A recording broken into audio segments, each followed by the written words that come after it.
सभी भाइयों को जय हिंद, नमस्कार। और आज का ये ब्लॉग मैं बना रहा हूँ ख़ास आप लोगों के लिए। तो इस ब्लॉग में आज हम लोग बातचीत करेंगे जो अभी का अग्निपथ और टूर ऑफ ड्यूटी को लेकर। तो ये अभी बहुत ही ज़्यादा सुर्खियों में है और बहुत ज़्यादा विरोध प्रदर्शन किया जा रहा है और कई जगहों पर, कई राज्यों में बहुत ज़्यादा नुकसान हो चुका है सरकार का। तो इसी विषय पर बात करने के लिए आया हूँ मैं। तो आशा करता हूँ आप लोग इस वीडियो पर आखिरी तक बने रहेंगे। हमारे भारत देश के करीबन 9 से 10 स्टेटों में काफ़ी बहुत बड़ा ये विद्रोह हो रहा है और इसका बहिष्कार किया जा रहा है। तो इस विषय में मैं अपनी कुछ राय यहाँ पर रखने के लिए ये वीडियो बना रहा हूँ। तो इसमें मैं किसी को ठेस पहुँचाना नहीं चाहता, किसी के व्यक्तिगत तरीके से मैं किसी को ठेस पहुंचाना नहीं चाहता। लेकिन यहाँ पर जो ये मामला हो रहा है, जो ये अभी परिस्थिति बन रहा है, तो ये बहुत ही गंभीर हो चुका है और मैं चाहता हूँ कि इस वक्त कुछ बोलूँ, क्योंकि यहाँ पर अभी जो परिस्थिति है इसको बहुत ही ज़्यादा उग्र रूप ले रहा है। तो यहाँ पर मैं यही बोलना चाहूँगा कि अभी सबसे पहले तो जो हमारे जवान बच्चे हैं, भाई लोग हैं, जो लोग तैयारी कर रहे हैं आर्मी, नेवी, एयरफोर्स के लिए, तो सबसे पहले ज़रूरी बात है तो उनको समझना है कि ये टीओडी क्या है, अग्निपथ क्या है और अग्निवीर क्या है। ठीक है, तो आप सभी को ये मालूम ही हो चुका है कि ये 4 साल का एक सर्विस पीरियड रहेगा जिसमें आप आर्मी, नेवी या एयरफोर्स में आप लोग सर्विस देंगे। उसके बाद आप लोग वहाँ से 25% आप लोग वहाँ से रख लिया जाएगा और बाकी 75% को वहाँ पर आप लोगों को वहाँ से रिलीज़ कर दिया जाएगा। तो इसका मतलब ये नहीं है कि आप 4 साल आपने नौकरी दिया और उसके बाद आपको कोई फ़ायदा नहीं है। तो इसमें भी बहुत सकारात्मक सोच रखने से, अगर आप सही सोचते हैं और आप विचार सही रखते हैं, तो बहुत कुछ इसमें भी पॉजिटिव चीज़ भी है। जो कि आप सभी को यहाँ पर क्या हो रहा है कि सभी भीड़ में अभी भाग रहे हैं। तो मैं ये कहना चाहूँगा कि आप सही तरीके से सोचें और भीड़ को ना देखें। जो विद्रोह हो रहा है इसमें आप शामिल ना हो, क्योंकि ये कहीं ना कहीं ये एक गलत रूप ले रहा है। तो मैं इसका घोर विरोध करता हूँ, मैं इसमें सपोर्ट में नहीं हूँ। इस प्रकार, इस तरीके से कोई भी विरोध प्रदर्शन करने का, किसी भी चीज़ का बहिष्कार करने का ये कोई तरीका नहीं है। मैं अभी भी बताना चाहूँगा हमारे सभी भाइयों को और बच्चों को कि देखिए, आप इस प्रकार की गलती मत कीजिए, क्योंकि इस प्रकार की गलती से एक तो आप अपना ही नुकसान कर रहे हैं, ये आप किसी और का नुकसान नहीं कर रहे। अगर घर में कुछ नया बदलाव होता है तो क्या आप घर के सामान को तोड़ते हैं या घर के सभी चीज़ों को फोड़ के, तोड़ के, उसको बिखेर के रख देते हैं क्या? तो ये करने से, घर में अगर आप ऐसा चीज़ करते हैं तो घर में क्या नुकसान किसका होता है? आपका अपना होता है।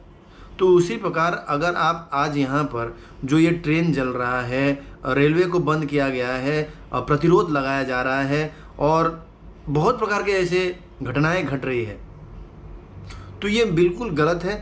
ये एक आपके बात को रखने का, सरकार के अगेंस्ट में बात रखने का ये कोई तरीका नहीं है। ये जो भी तरीका अपना रहे हैं ये गलत है। ये एंटी सोशल एलिमेंट कुछ हैं यहाँ पर जो इनको बढ़ावा दे रहे हैं। ठीक है, तो मैं चाहता हूँ कि इस प्रकार से आप लोग बातचीत को ना रखें। देखिए, सरकार ने जो कुछ भी किया है, जो कुछ भी अब जो भी नया चीज़ आता है तो उसमें पहले तकलीफ़ होता है, लेकिन उसको अगर हम लोग मान के चलें सही तरीके से, तो वो आपको वहाँ पर आपको वो अपने देश के भविष्य के लिए है, सबके लिए है। ये किसी पर्टिकुलर एक आदमी के लिए नहीं है। मैं भी एक आर्मी फैमिली से बिलोंग करता हूँ। मेरे पिताजी, मेरे दादाजी, मेरे पिताजी, मेरे भैया नेवी में, आर्मी में, और मैं खुद एक पैरामिलिट्री फोर्स में हूँ।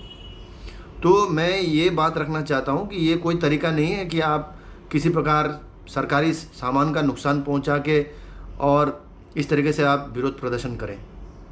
उसका तरीका होता है तो सही तरीके से बातचीत से सुलझाया जाता है कोई भी चीज़। घर में भी कोई अगर अनबन हो जाती है, घर में भी अगर कुछ आपको पसंद नहीं है तो आप उसके बात करके सुलझा सकते हैं।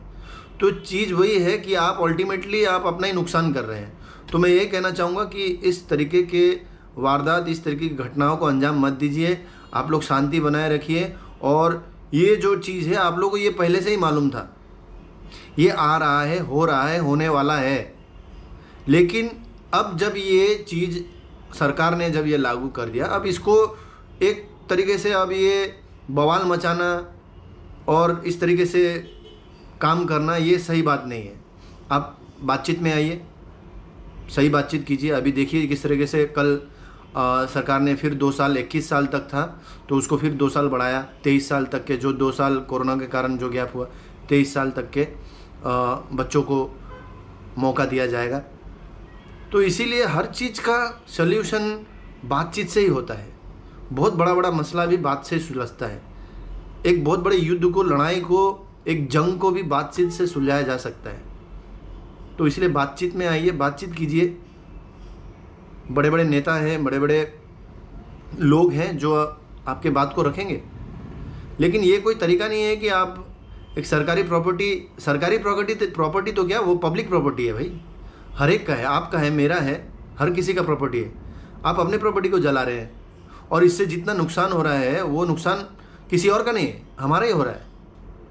आपके परिवार वाले, हमारे परिवार वाले, हमारे अपने वाले, कल किसी का काम पड़ेगा, किसी की इमरजेंसी होगा तो वो तो वहाँ पर अटक जाएगा।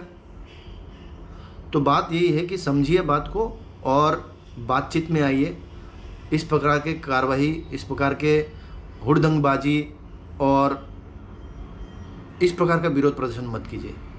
तो मेरा एक ही बात है आपसे, क्योंकि इस तरीके के मौक़ों पर जो है दूसरा कोई आपके ऊपर रोटी सेक के चला जाएगा, आपको कुछ फ़ायदा नहीं होगा, लेकिन दूसरा कोई है वो अपना रोटी सेक के चला जाएगा।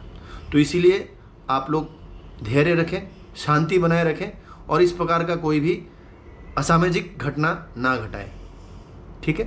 तो मेरा आपसे एक ही रिक्वेस्ट है, विनती है आप लोगों से कि आप लोग इस प्रकार की कोई भी घटनाओं में शामिल ना हो, क्योंकि अभी देखने में भी आया है कि ज़्यादातर वही लोग अभी तक अरेस्ट किया है पुलिस ने, सिक्योरिटी फोर्स ने, जिनका इस चीज़ से कोई लेन देन नहीं है, जिनका एज ही नहीं है, जो पार्टी से बिलोंग करते हैं, जो किसी दूसरे संगठन से बिलोंग करते हैं, जिनका आर्मी, नेवी, एयरफोर्स में रिक्रूटमेंट के बाद लिए कोई भी मतलब उनका कोई इच्छा नहीं है, लेकिन वो लोग इस जगह इस विरोध को बढ़ावा दे रहे हैं।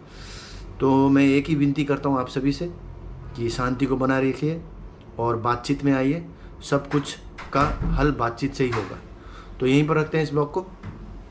सभी को जय हिंद, टेक केयर।